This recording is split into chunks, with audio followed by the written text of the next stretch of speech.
What's up everyone, welcome back to the channel and welcome to a different kind of video that you're not used to seeing on my channel.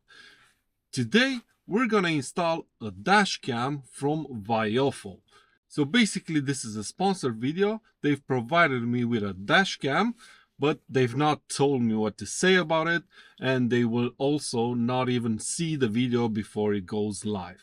So I figured in today's video I'm gonna do a full install and I'm gonna show you guys how I will do it. I'm also gonna use a special hardwire kit to wire it and give it power straight from the fuse box of the car, which in turn would also allow the dash cam to be powered when the car is off. So what we're gonna do in today's video is basically what I just said. I'm gonna walk you through the install process of this dash cam. I'm also going to run you through its specs, of course. Then I'm going to show you some unedited video samples from the front and the rear cameras. I'm also going to show you the app real quick, and at the end of the video we're going to draw some conclusions. So this is what we're going to use for today's install. The camera also comes with a wireless Bluetooth remote control unit that we're gonna put somewhere on the dash, or let's see where this ends up. A polarizing lens filter, it gets rid of the glares and the reflections and everything, so let's see how that works. Obviously an SD camera and the actual dash cam. Now, beside all of this, I've also purchased this, which is a charging kit that lets you charge the camera from the actual fuse box unit of your car. Plus, also, because of the way it's built, it also allows the camera to work when the car is shut off. So basically, if someone hits your car at night, because you've got this charging unit over here, you'll be able to see the video of that person hitting your car and then running away. Now let's unbox this a bit and then we'll go outside and install it.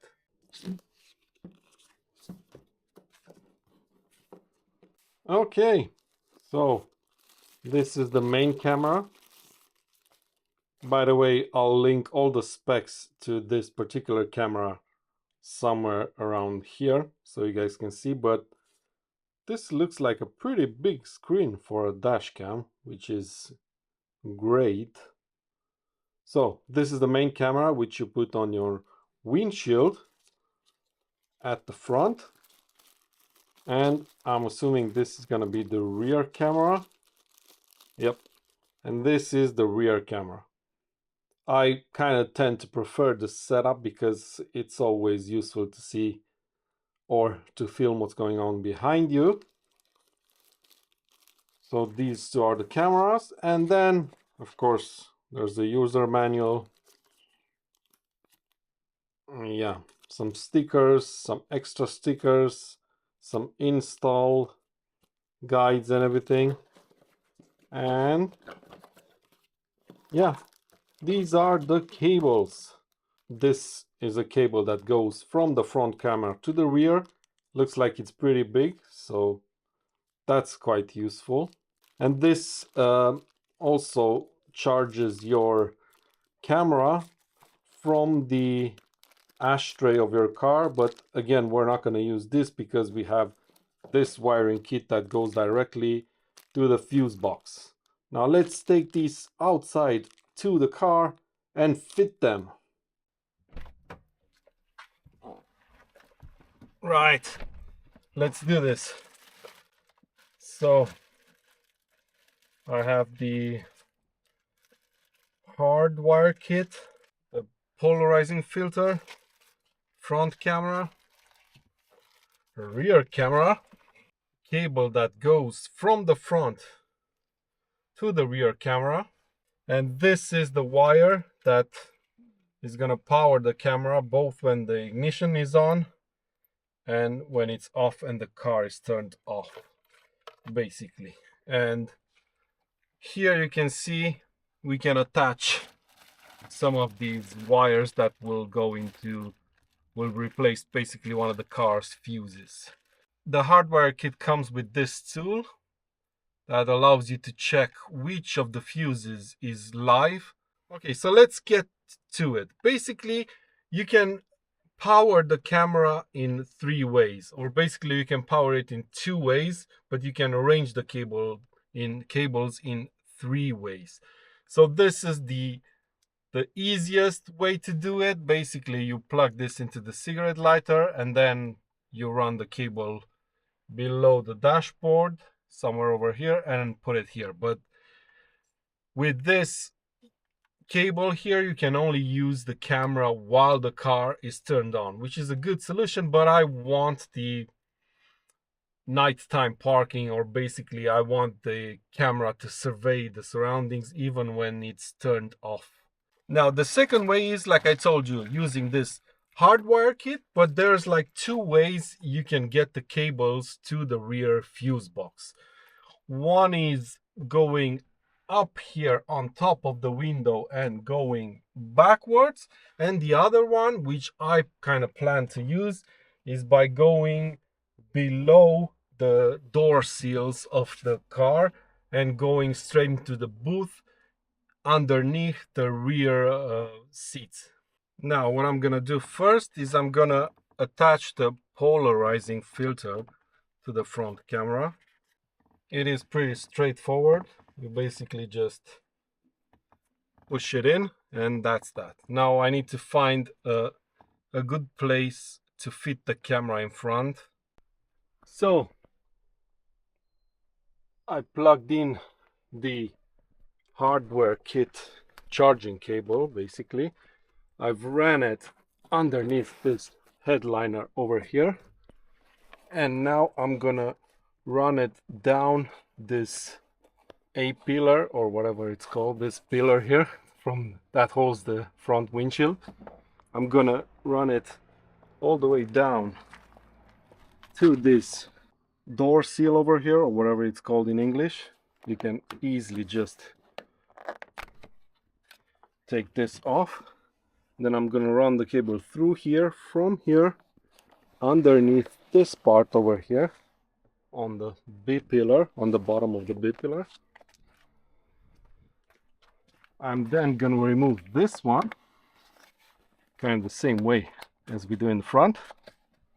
All right, just be careful not to break any of these clips over here. And then we just need to fold the rear seats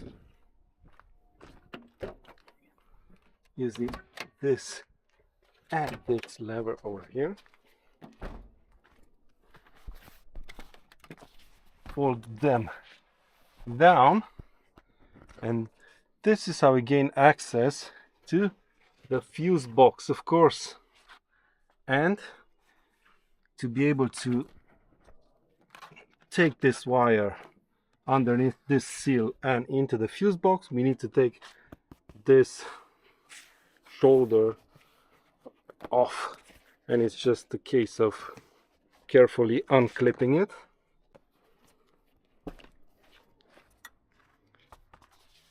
And this reveals the full path going forward, basically. So the wire will run underneath this, it will pop up here, and then we will run it all the way to the fuse box.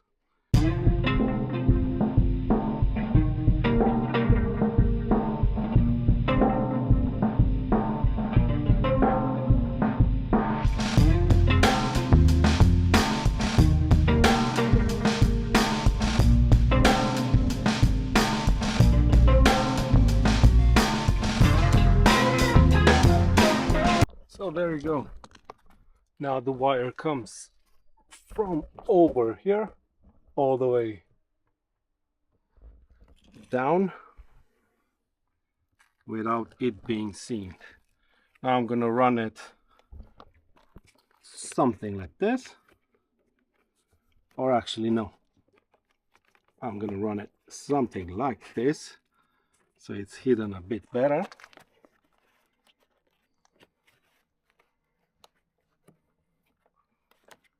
All the way to the back, and in the back. It comes from here, comes out here, and then it reaches the fuse boxes. Yeah, this was the perfect length. Now let's do the exact same thing with the wire that connects the front camera to the rear one.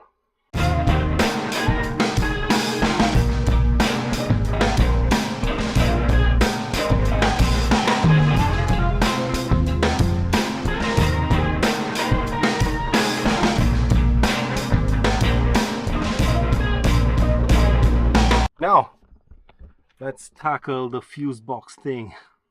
I kind of tried various options with this car because I couldn't get the camera to start its park mode. And here are the fuses that I used for the F80.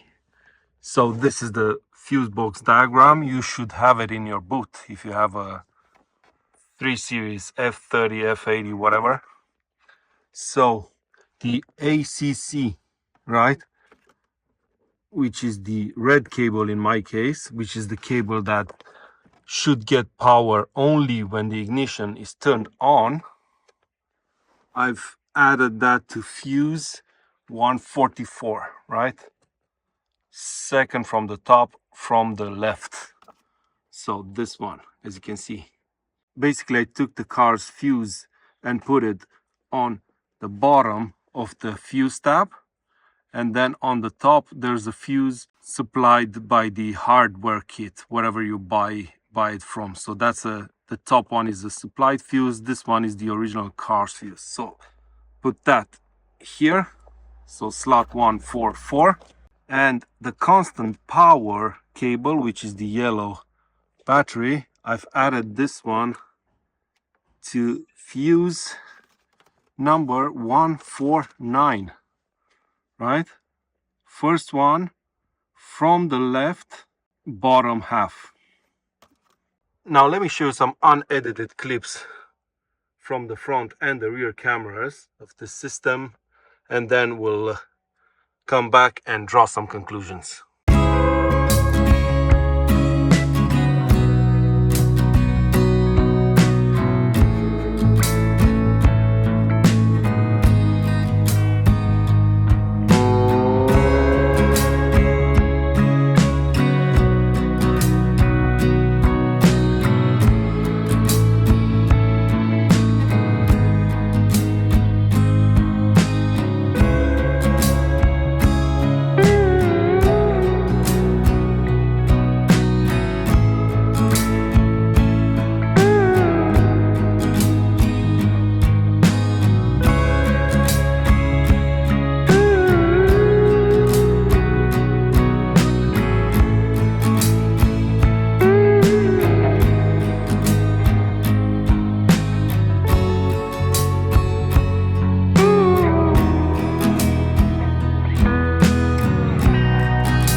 So now that you've seen all of the samples and how to install this camera and whatnot, I want to say that if you want to buy this camera from Viofo themselves, there's a discount code that you can find right below the like button. And I'm going to show it on screen as well, which will get you a lower price on the camera if you want to buy one. So now, conclusion time. First things first, I'm pretty happy. I've used the Dashcam for about 3 to 4 days now, both while driving and both while the car has been parked, and I'm pretty happy with how it works. It's quite easy and straightforward, and I'm also really liking the fact that it has this bigger screen than usual and all of the buttons here. I don't really have to resort to using the app all the time, but also the app is pretty good to use. You can set up various parameters from it. There's like, you can set up parking mode in various ways. You can set it to continuously film, for example, at 1 to 10 frames per second. You can set it to only film when it detects motion around the car. So you can also select how sensitive the G sensor of the camera is. You can select if you want HDR or not, blah blah. There's tons and tons of features to this webcam. But one of the things I really enjoyed about the experience of installing and using this camera is the fact that there seems to be a Reddit topic, or whatever they're called, I'm not a big user, where if you have a question about these webcams, there's people answering those questions quite fast, and not only users of the webcams but also people that work for the company, which is something I've not seen very often, to be honest. But there you go. These are my thoughts. That has been the install video. Let me know what you think about this camera in the comment section down below.